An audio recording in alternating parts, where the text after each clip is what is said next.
Eu sou o João Quiminazo Neto, nasci no dia 3 de junho de 1947, aqui em Curitiba.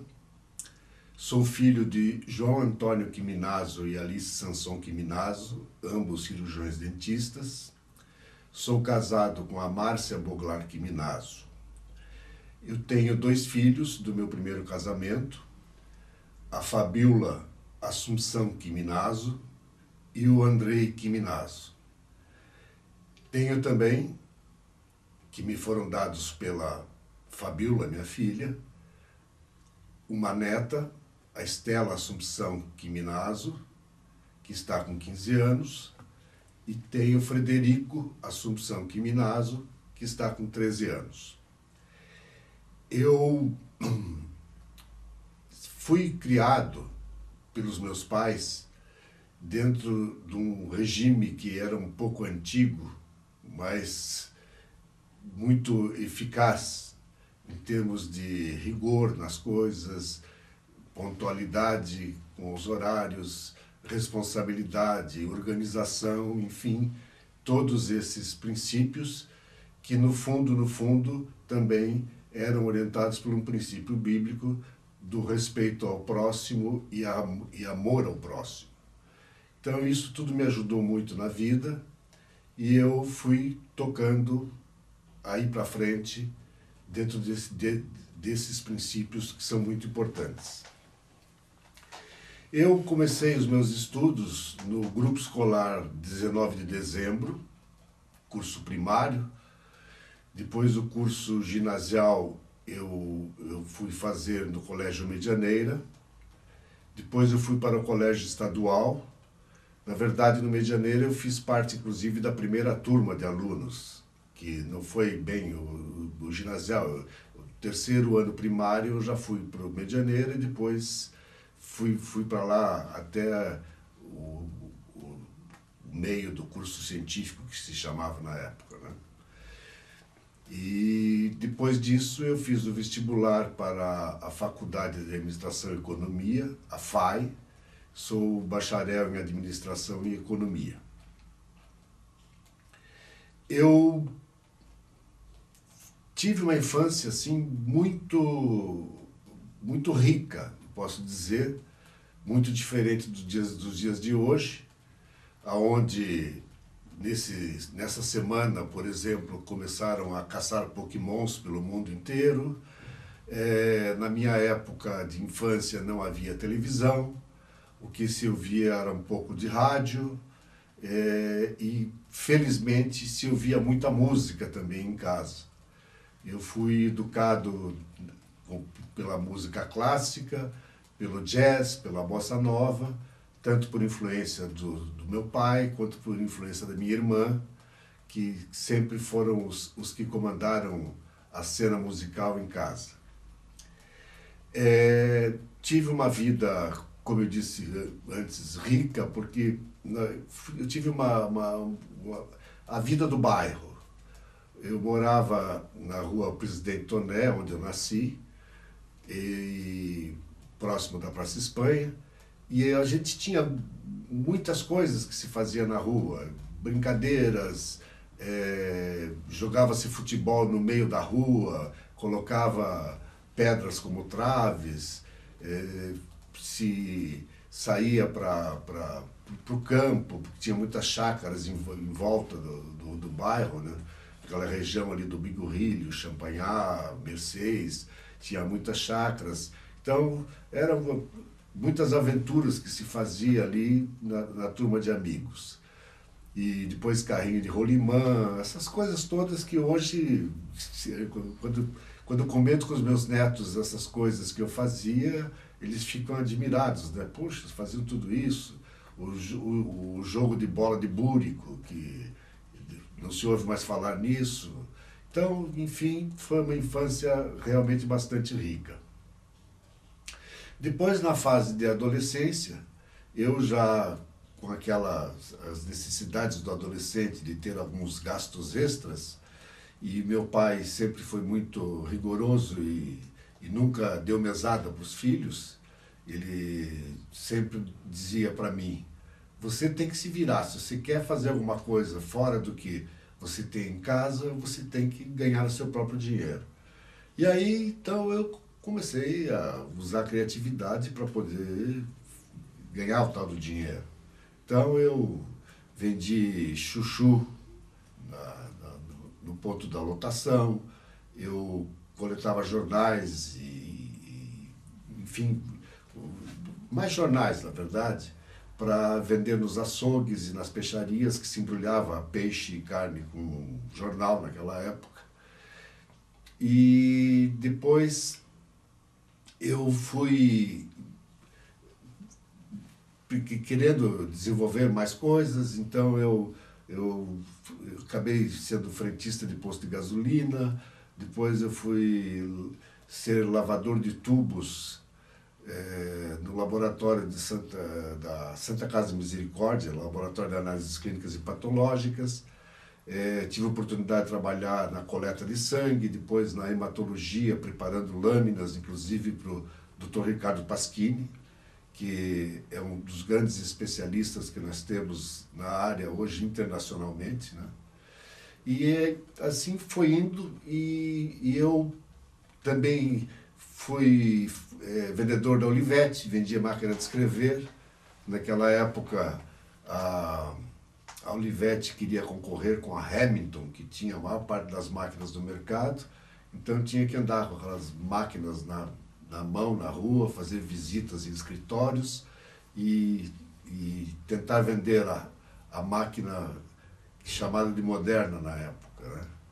E foi muito difícil a época que vieram então as máquinas elétricas, as primeiras, que pesavam um horror, mas a gente tinha que levar para fazer demonstração nos escritórios, né? Enfim, fui fazendo uma série de coisas, né? Depois eu tive uma fase que eu chamo da fase musical, né? Eu gostava muito de música, cheguei a estudar 4 anos de violino, mas o violino não era efetivamente a minha praia. Eu gostava muito da parte de percussão. Então, como eu tinha passado no concurso para ser datilógrafo na Secretaria da Fazenda, e aí eu já tinha uma remuneração melhor, eu já pude guardar meu dinheirinho, comprei um bongô, depois comprei uma bateria usada, uma bateria velha, e fui aprendendo a tocar bateria. E também comecei a frequentar o Bar Triângulo, o chamado Cachorro Quente na Rua 15 de Novembro, que era o ponto dos músicos. E ali eu fui conhecendo uma porção de músicos que eram os que faziam sucesso na época aqui em Curitiba. Conheci grandes figuras como o Boneto, do Boneto e seus Cometas, conheci o Guarani, que era um baterista fenomenal, inclusive é atribuído a ele, e já diversas pessoas confirmaram isso, que a batida da Bossa Nova foi inventada por ele, na época que ele morava no Rio de Janeiro e tocou com o João Gilberto. Então eu tive aulas com o Guarani depois, o que me enriqueceu muito. E dessa fase, digamos assim, musical, eu tive a oportunidade de conhecer, nessa fase musical, tive a oportunidade de conhecer o Norton Morozovski, que estudava no Colégio Estadual do Paraná, como eu também estudava lá, estudei uma época lá. E aí nós começamos a nos reunir e a tocar, e formamos, depois juntamente com o Wilton Alice, o Sun Jazz Trio, que na sequência, pelo sucesso que nós fizemos numa jam session, a primeira jam session que teve no Paraná, primeira e única, até pelo que se tem notícia, né? Mas nós ganhamos essa jam session, então o Joffre Caballo Silva, que era o presidente do Santa Mônica, nos convidou para assumir o clube. Tocávamos na boate do sábado e tocávamos na matinê do domingo. E isso foi durante muitos anos. Aí apareceram, inclusive, oportunidades de gravação de discos que gravamos. E depois o Sun Jazz continuou a carreira.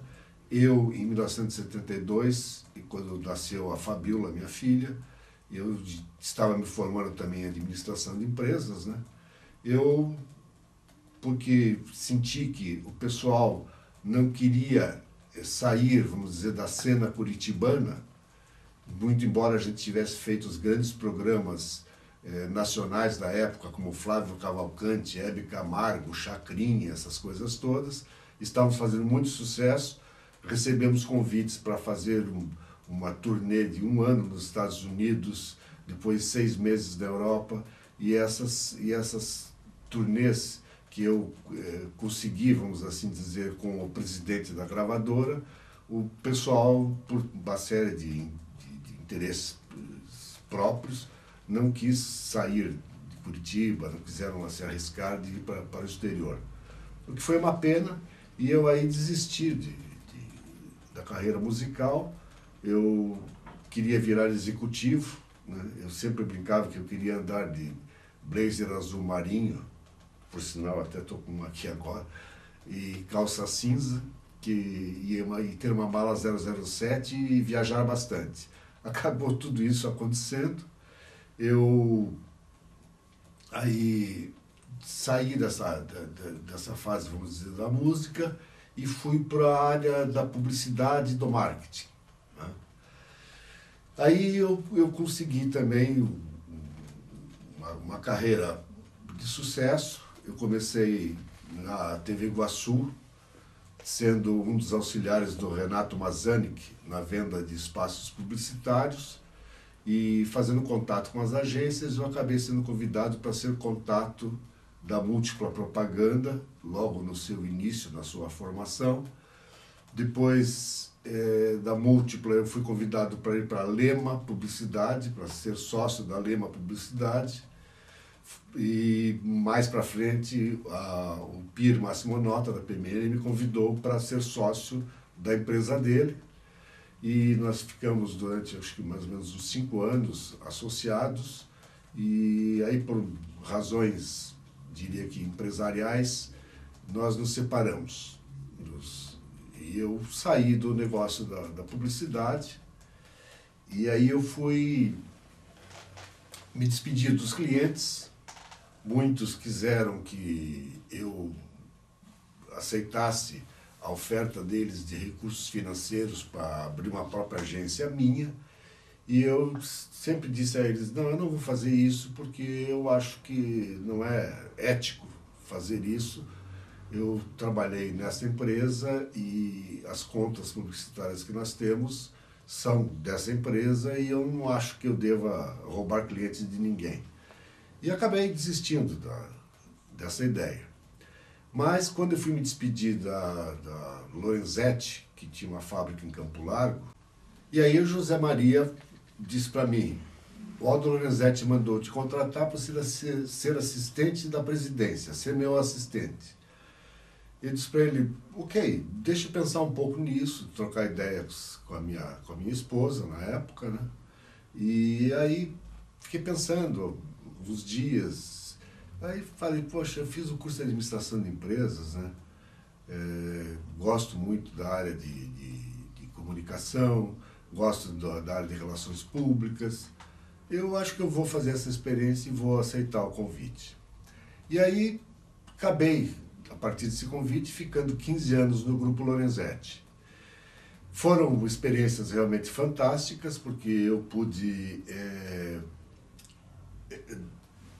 fazendo umas análises das situações da fábrica, eu percebi uma deficiência muito grande na área de recursos humanos, onde eu atuei e criei um programa realmente, para a época, bastante moderno, bastante agressivo, de mudança no trato com os funcionários, e que até hoje eu guardo com muita saudade dessa época, porque foi muito bonito o projeto que nós fizemos, que depois até foi levado para São Paulo, para o Grupo Lorenzetti todo, e a Lorenzetti é um sucesso até hoje, graças à sua força de trabalho, né?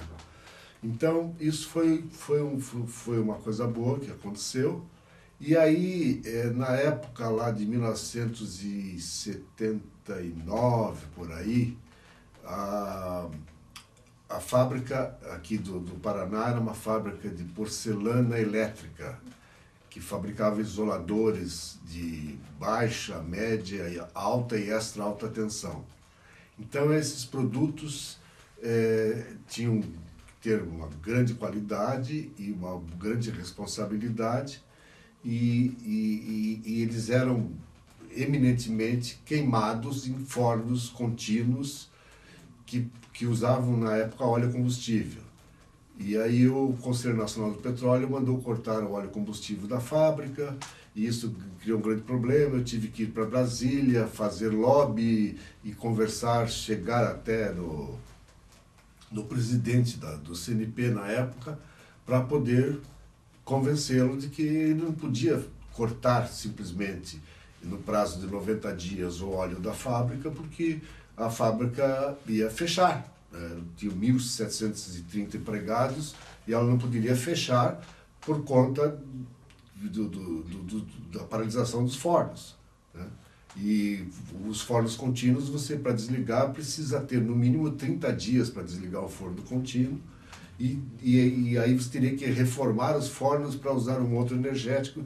Enfim, aí conseguimos lá um prazo maior, e depois, felizmente, aquela crise do petróleo acabou e a fábrica continuou indo muito bem. Mas isso fez com que despertasse a necessidade de a gente ter uma participação na área dos sindicatos, porque naquela época o governo ainda não tínhamos tido a abertura ainda, o governo só recebia quem era diretor de sindicato ou de federação de indústrias ou qualquer outro tipo de federação ou confederação. Aí nós nos interessamos por isso, e eu fui um dia conversar com o Dr. Altamiro Zaniolo, que era o presidente da Federação das Indústrias, para ver aonde que a gente se classificaria, e acabou que nós assumimos o Sindicato da Indústria Cerâmica e de Vidros do Estado do Paraná, e então eu virei diretor do sindicato, né, e comecei a participar dessas atividades em entidades de classe patronais, e nós, e aí depois disso, um dia o Aldo Lorenzetti me liga dizendo que ele queria que eu fosse para São Paulo conversar com ele. E aí ele declarou que ele gostaria de ser presidente da Associação Brasileira da Indústria Eletroeletrônica, que era uma entidade muito importante na época, ainda é até hoje, mas na época ela era uma das maiores entidades empresariais do Brasil. E ele pediu que eu fosse para lá para coordenar a campanha dele para a presidência da entidade. E eu disse para ele, eu nunca nunca coordenei campanha de ninguém, nenhuma campanha política. Ele disse, não, mas você se vira e consegue, tá? Eu vou te dar recursos financeiros para você tocar essa campanha, e nós temos 8 meses para ganhar essa eleição. Foi realmente uma parte da história da minha vida que eu considero que foi um grande case de sucesso, porque não vou descrever todo o processo agora aqui, que seria muito longo, mas conseguimos ganhar a eleição com uma margem de votos excepcional, e aí o Aldo quis que eu ficasse também dentro da diretoria da Associação Brasileira de Indústria Eletroeletrônica e cumprisse uma parte do programa que estava no programa eleitoral, que era de atuação na Assembleia Nacional Constituinte. Aí eu formei uma equipe bastante consistente para esse trabalho, e formada por grandes advogados dessas empresas que na época e até hoje são, né, enormes: Siemens, General Electric, Sony, Sanyo, Toshiba, enfim, todos os grandes grupos empresariais. E aí nós fizemos um trabalho interessante na Assembleia Nacional Constituinte, defendendo os interesses da iniciativa privada, e a ABINE liderou, inclusive, na época, o trabalho da Fiesp, da ABDIB e outras entidades estavam dentro dessa equipe que nós formamos, e conseguimos atuar bem na formação da nossa atual Constituição. Bom, depois disso, eu tive um convite desses próprios diretores dessas grandes empresas para ser candidato à presidência da BIME, depois da gestão do Paulo Velhinho, que estava terminando. Isso passaram esses anos, né? O Aldo fez o mandato dele, não quis se reeleger para o segundo mandato. O Paulo Velhinho assumiu, mas ao final do mandato do Paulo Velhinho, o Paulo Velhinho me convidou para ser o candidato de chapa única da BIME. E eu disse, deixa eu pensar sobre isso. Eles se reuniram lá, um conjunto grande dessas empresas, convidaram para um almoço, fizeram um convite, pedi tempo para pensar. Depois voltei com a resposta dizendo, olha, eu não vou aceitar. E tudo isso foi fruto do que a minha primeira esposa, na época, ela disse que eu não parava em casa, que eu vivia viajando, que vivia dando entrevistas e que aquilo ali não era uma coisa boa e que eu estava abandonando os filhos. Então, aquilo ali foi me contaminando a cabeça e eu resolvi não aceitar o convite. Mas esse foi um fato que eu acreditei na minha miopia e na minha, vamos dizer, inocência perante os fatos. Eu não imaginava que eu estava tirando o chão debaixo de mim próprio, né?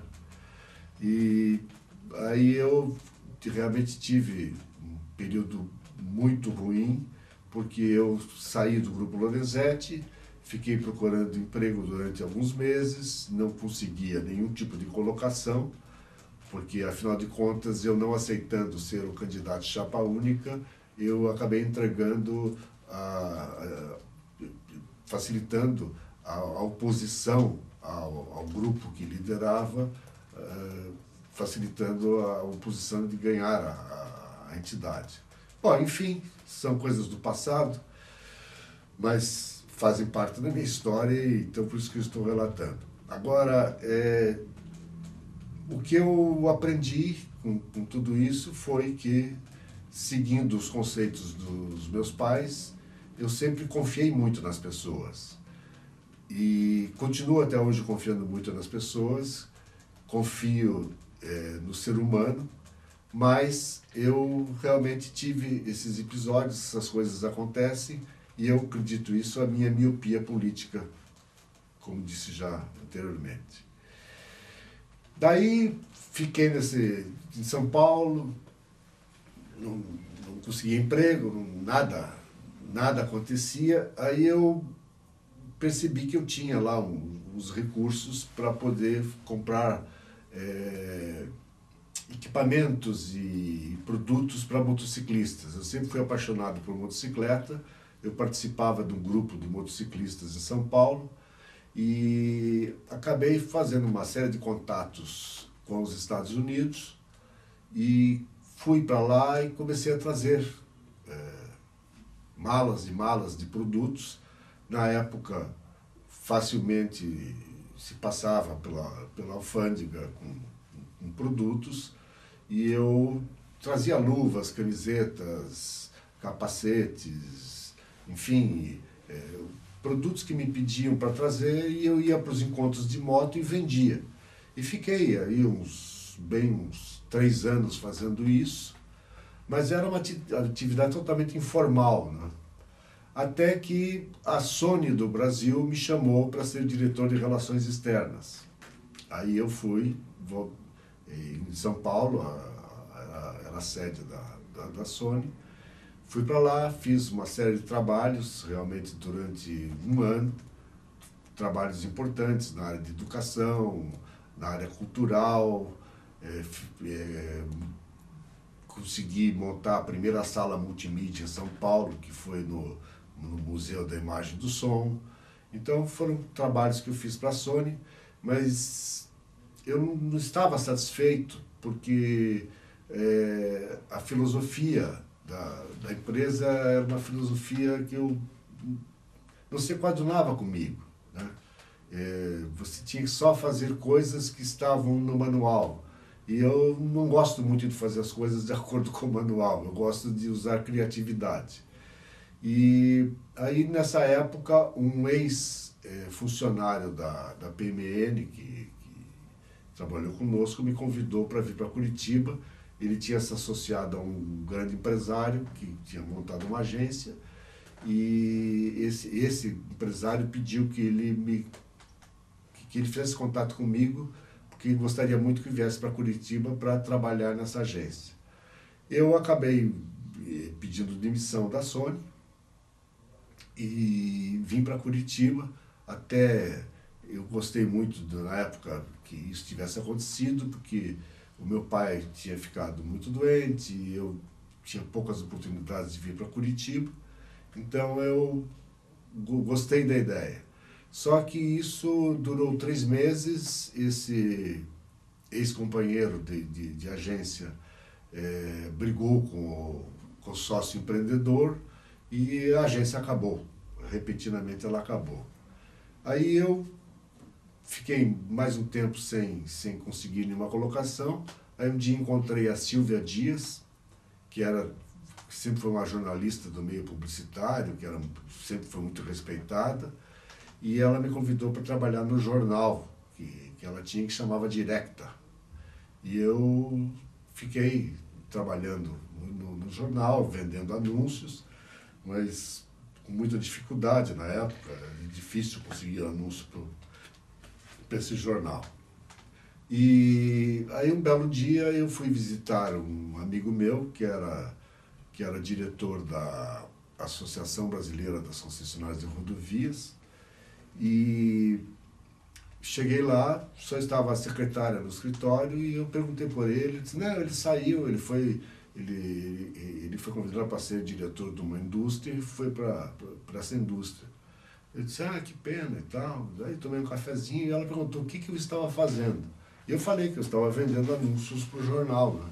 Ela disse: poxa, mas isso aí não é uma coisa para você, você tem condições de fazer algo melhor do que isso. Eu digo: não, eu tenho, mas é uma dificuldade, é uma temporada que eu estou passando de penitência aí, que eu vou ter que passar, não tem jeito, né?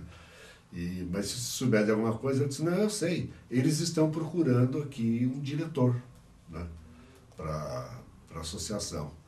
E ela disse: me manda o seu currículo que eu vou mandar para a empresa que está em busca desse diretor.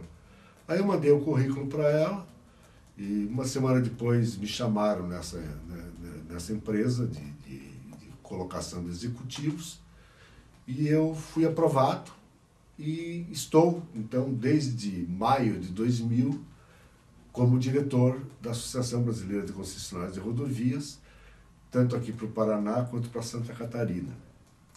E é o que eu faço hoje. Enfrentamos aqui uma dificuldade política danada com o pedágio, que os próprios criadores, o próprio criador e outros governantes sempre procuraram usar isso de forma política, que é muito desgastante, mas eu estou muito orgulhoso desse trabalho que eu faço, porque eu sei que nós estamos fazendo um trabalho social e econômico importante para o Estado. Tanto a federação quanto os estados não têm dinheiro para cuidar, para manter e conservar rodovias. Então, o trabalho que nós desenvolvemos é um trabalho realmente muito importante.